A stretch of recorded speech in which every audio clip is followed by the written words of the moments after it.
Hi hello welcome back to my YouTube channel digital tech. HSLC ICTയുടെ practical exam നമുക്ക് ഉടനെ start ചെയ്യും. അപ്പോൾ കുറച്ച് തിയറി ക്വസ്റ്റ്യൻസ് ഒന്ന് ഡിസ്കസ് ചെയ്യാം. ഇതൊരു ഡേറ്റാബേസിലെ ഒരു ക്വസ്റ്റ്യൻ ആണ്. ഇതിൽ ആ ഹെഡിങ്സ് ഉണ്ടല്ലോ, player ID, player name, total runs, country ID. ഇതിനെ എന്താണ് അറിയപ്പെടുക? ഫീൽഡ് എന്നാണ് അറിയപ്പെടുന്നത്. ഇമ്പോർട്ടൻറ്റ് ക്വസ്റ്റ്യൻ ആണ്. ഇതിനെ ഫീൽഡ് എന്നറിയപ്പെടുന്നു. അതുപോലെ തന്നെ ഡേറ്റ ടൈപ്പ് എന്താണെന്ന് എല്ലാവർക്കും അറിയാമല്ലോ, അതും ഒരു ക്വസ്റ്റ്യൻ ചോദിക്കും. ആ പ്ലെയർ ID P5001 വന്നതുകൊണ്ട് അതിൻ്റെ ഡേറ്റ ടൈപ്പ് എന്തായിരിക്കും? ടെക്സ്റ്റ് ആയിരിക്കും. പ്ലെയർ നെയിമിൻ്റെ ഡേറ്റ ടൈപ്പ് ടെക്സ്റ്റ് ആണ്. ടോട്ടൽ റൺസ് എന്ന് പറയുന്നത് ഇൻറ്റിജർ ആയിരിക്കും. കൺട്രി ID ടെക്സ്റ്റ് ആയിരിക്കും. ആ ഒരു ക്വസ്റ്റ്യന് ചോദിക്കാം. ഇപ്പോൾ ഇതിൻ്റെ answer option B. Then second question ഒരു ബസർ കണക്ട് ചെയ്യുന്നൊരു ക്വസ്റ്റ്യൻ ആണ്. ആ ബസറിൻ്റെ സ്പീഡ് കൂട്ടാൻ വേണ്ടിയിട്ട് നമുക്ക് എന്ത് ചെയ്യാം? ലാസ്റ്റ് സെൻറ്റൻസ് ഒന്ന് വായിച്ചാൽ മതി. Increase the speed at which the buzzer beeps when the code is uploaded to Arduino and run. Option D ആണ് correct answer. Reduce the time duration in the wait. Next question ഒരു buzzer connect ചെയ്യുന്ന question ആണ്. ഇതിൻ്റെ IO പിൻ എവിടെയാണ് connect ചെയ്തിരിക്കുന്നത്? Ground എപ്പോഴും ഗ്രൗണ്ടിൽ 5 volt VCC ആയിരിക്കും. ഡിജിറ്റൽ പിൻ 8 നോക്കണ്ട, ഡിജിറ്റൽ പിൻ 7ലാണ് കണക്ട് ചെയ്തേക്കുന്നത്. ജസ്റ്റ് ഒന്ന് നോക്കിയാൽ മതി, 7ലേക്ക് കണക്ട് ചെയ്തേക്കുന്നത് കാണാൻ പറ്റും. ഓക്കെ, അതൊരു ഇമ്പോർട്ടൻറ്റ് ക്വസ്റ്റ്യൻ ആണ്. ഈ മോഡലിൽ 2-3 ക്വസ്റ്റ്യൻസ് ചോദിക്കാവേ. ദെൻ നെക്സ്റ്റ് ക്വസ്റ്റ്യൻ നമുക്ക് ജിയോജിബ്രയിലെ ഒരു ക്വസ്റ്റ്യൻ ആണ്. പോയിൻ്റ് A നോട്ട് ചെയ്തിട്ടുണ്ട്. അത് എവിടെയാണ് വന്നിരിക്കുന്നത്? നമ്മൾ നോക്കുക, X ആക്സിസിൽ 1ലും Y ആക്സിസിൽ 2ലുമാണ് പോയിൻ്റ് വന്നിരിക്കുന്നത്. അപ്പം A 1 2, എക്സിലെ വാല്യൂ ആദ്യം എടുക്കുക, വൈയിലെ വാല്യൂ പിന്നീട് എടുക്കുക. അപ്പം ഓപ്ഷൻ ബി ആണ് ആൻസർ. നെക്സ്റ്റ് ക്വസ്റ്റ്യൻ ഓപ്പൺ ടൂൺസിൻ്റെ ഒരു ക്വസ്റ്റ്യൻ ആണ്. ഓപ്പൺ ടൂൺസിൽ നമ്മൾ last fast render to MP4 അടിക്കുമ്പം എവിടെയാണ് അത് സേവ് ചെയ്യുന്നതാണ് ക്വസ്റ്റ്യൻ വന്നിരിക്കുന്നത്. അത് ഡെസ്ക് ടോപ്പാണ്. ഓപ്ഷൻ സി ആണ് കറക്റ്റ് ആൻസർ.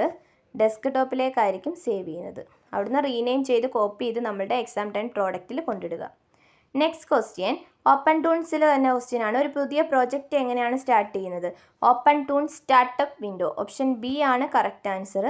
അതിനകത്ത് നമ്മൾ പ്രൊജക്റ്റിൻ്റെ പേരൊക്കെ കൊടുത്ത് സ്റ്റാർട്ട് ചെയ്യുകയാണ് ചെയ്യുന്നത്.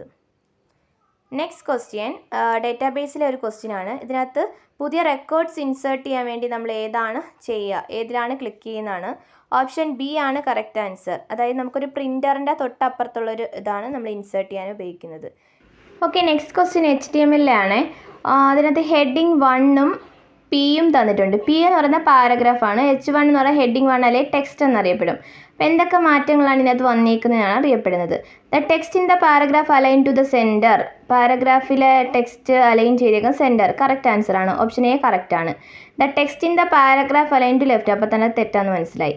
Text in the title is align to the right. Text align ഹെഡിങ്ങിൻ്റെത് ലെഫ്റ്റ് ആണ്. അപ്പോൾ അത് തെറ്റ്. ടൈറ്റിൽ അലൈൻ ടു സെൻറ്റർ തെറ്റ്. Title is align to the left. Okay, അപ്പോൾ ഓപ്ഷൻ എയും ഇയുമാണ് കറക്റ്റ്.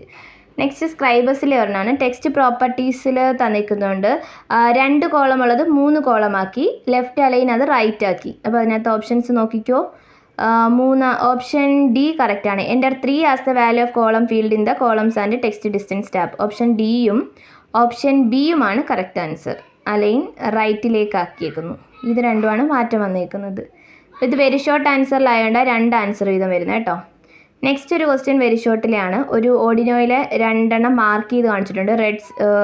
ഒരു സ്ക്വയർ പോലെ കാണിച്ചിട്ടുണ്ട്. ഒന്ന് നമുക്ക് പറയാം എക്സ്റ്റേണൽ പവർ പോർട്ടും നമ്മുടെ ആ ഒരു ചിപ്പ് പോലെ ഇരിക്കുന്നത് മൈക്രോ കൺട്രോളർ ചിപ്പും. അപ്പോൾ ഓപ്ഷൻ സിയും ഡിയുമാണ്. നെക്സ്റ്റ് ഒരു പൈത്തൺ ക്വസ്റ്റ്യൻ ആണ്. I = 0 while I less than 100 print ആയി I = I+2. അപ്പോൾ 0 മുതൽ 2 വീതം ഇൻക്രിമെൻ്റ് ചെയ്ത് 100 വരെ പോകണം. നോക്കാം. നമുക്ക് ആൻസർ വരുന്നത് ഓപ്ഷൻ ബി കറക്റ്റായിട്ട് വരും. പിന്നെ the value of variable I increased by 2. അത് രണ്ടുമാണ് കറക്റ്റ് ആൻസർ വരുന്നത്. ദെൻ നെക്സ്റ്റ് ക്വസ്റ്റ്യൻ ഓപ്പൺ ടൂൺസിലെയാണ്. ഇതിനെ എങ്ങനെയാണ് റീസൈസ് ചെയ്യുന്നതാണ് ക്വസ്റ്റ്യൻ ചോദിച്ചേക്കുന്നത്. നമുക്ക് ഓപ്ഷൻ ഡി ആണ് correct answer. Select the image using the selection tool and resize it. എയും ബിയും സിയും ഒക്കെ എന്തൊക്കെയാണ് പറഞ്ഞത്? റെൻഡറും ടൈപ്പ് ടൂള് ബ്രഷ് ടൂൾ. അത് കറക്റ്റ് അല്ല. നെക്സ്റ്റ് ക്വസ്റ്റ്യൻ ബേസിയർ കർവ് ഉപയോഗിച്ച് നമ്മളൊരു ഡോവിനെ വരച്ചു. അതിനുശേഷം അതിന് ബോർഡറിന് കളർ കൊടുക്കാനാണ് പറഞ്ഞേക്കുന്നത്. ബോർഡറിന് കളർ കൊടുക്കാൻ നമ്മൾ ഓപ്ഷൻ ബി ആണ് കറക്റ്റ് ആൻസർ. ഷിഫ്റ്റ് പ്രസ് ചെയ്തുകൊണ്ട് കളർ കൊടുക്കുമ്പോഴാണ് ബോർഡറിന് അല്ലെങ്കിൽ സ്ട്രോക്കിന് കളർ വരുന്നത്. എല്ലാവർക്കും അറിയാമല്ലോ അത്. ആൾട്ടല്ല, കൺട്രോൾ അല്ല. പിന്നെ കൺട്രോളിൻ്റെ ക്വസ്റ്റ്യൻസ് വേറെ ചോദിക്കും കേട്ടോ. നമുക്ക് കറക്റ്റായിട്ട് ഒരു സർക്കിളൊക്കെ വരയ്ക്കണമെങ്കിൽ കൺട്രോൾ കീ പ്രസ് ചെയ്താണ് നമ്മൾ വരയ്ക്കുന്നത്. അപ്പോൾ ഇതിൻ്റെ answer option B. Then align and ഡിസ്ട്രിബ്യൂട്ടിലെ ഒരു ക്വസ്റ്റ്യൻ ആണ്. Which among the following option in the align and distribute menu in the Inkscape software should be used to arrange the image in figure 1 as figure 2? അതിൻ്റെ answer option D ആണ് correct answer. Align and ഡിസ്ട്രിബ്യൂട്ടിൻ്റെ correct answer option D. അപ്പോൾ ഇത്രയും questions ആണ് ഈ ഒരു വീഡിയോയിൽ include ചെയ്യുന്നത്. Thank you so much.